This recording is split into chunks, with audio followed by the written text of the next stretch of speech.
Seorang gadis kaya berkata, "Aku berharap ibuku tidak akan pernah sendirian lagi, dan ada pria baik yang masuk ke dalam hidupnya, seseorang yang mencintai kami berdua dengan tulus." Seorang gadis miskin memejamkan mata dan berkata, "Aku berharap aku punya ibu yang baik hati, yang merawat aku dan ayahku." Dia mengucapkan itu lalu melemparkan sebuah koin ke dalam air. Tiba-tiba air mulai bersinar dan seorang wanita muncul dari dalamnya. Gadis kaya berseru, "Wah, kamu terlihat seperti malaikat." Gadis miskin berkata, "Bukan, dia adalah peri." Peri itu tersenyum dan berkata, "Aku mendengar kalian berdua berharap memiliki seorang ibu dan ayah." Kedua gadis itu menjawab, "Ya, benar." Peri itu bertanya, "Baiklah, katakan padaku, di mana ibumu?" Gadis kaya menunjuk, "Dia di sana." "Dan ayahmu?" tanya Peri. Gadis miskin menjawab, "Dia ada di situ." Peri berkata, "Sempurna, aku akan membantu kalian mewujudkan harapan kalian. Tapi aku juga butuh bantuan kalian. Ayo, akan kujelaskan rencananya. Kalian siap?" "Siap," jawab kedua gadis itu. Gadis kaya berkata, "Ayo kita pasang kait ini di celana ibuku." Gadis miskin berkata, "Dan aku akan memasang kait tajam ini di celana ayahku."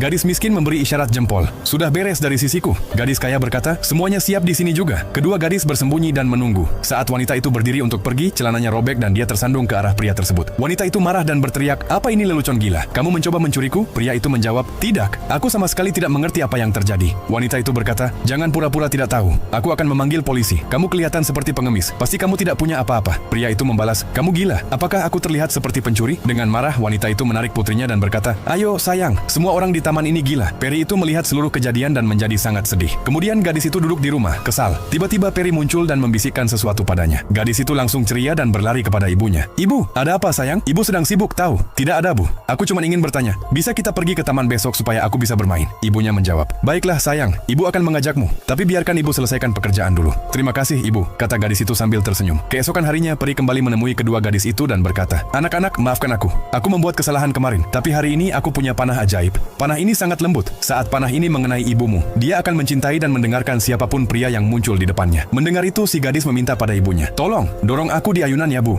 Ibunya setuju dan mulai mendorongnya. Pada saat itu Peri menembakkan panah yang mengenai punggung sang ibu. Saat itu juga seorang pria asing lewat dan tiba-tiba seperti yang dikatakan Peri, wanita itu mulai mencintainya. Dia berkata, "Sayang, katakan apa yang kamu inginkan." Pria itu berpikir sejenak dan berkata, Bolehkah aku membawa anakmu?" Tanpa ragu dia menjawab, "Tentu, dia adalah anakmu." Pria itu berkata, "Bagus, aku akan membawanya." Dan mulai pergi bersama gadis itu. Gadis miskin melihat kejadian itu dan berlari ke ayahnya. "Ayah, pria itu membawa temanku." Sang ayah segera bangkit dan mengejar pria itu. Pada saat yang sama Peri menembakkan panah lain yang mengenai sang ibu lagi. Sihir pun hilang. Wanita itu berkedip dan bertanya, "Di mana anakku?" Sementara itu pria itu berkata kepada gadis itu, "Ikuti aku. Aku tidak akan membiarkanmu pergi." Saat itu pria miskin dan anak perempuannya datang dan menghentikannya. Pria miskin berkata, "Lepaskan dia." Tapi pria itu menolak. Tiba-tiba ibu dari gadis itu muncul dan berteriak, "Lepaskan dia sekarang juga atau aku akan panggil polisi." Mendengar kata polisi, pria itu ketakutan dan melarikan diri.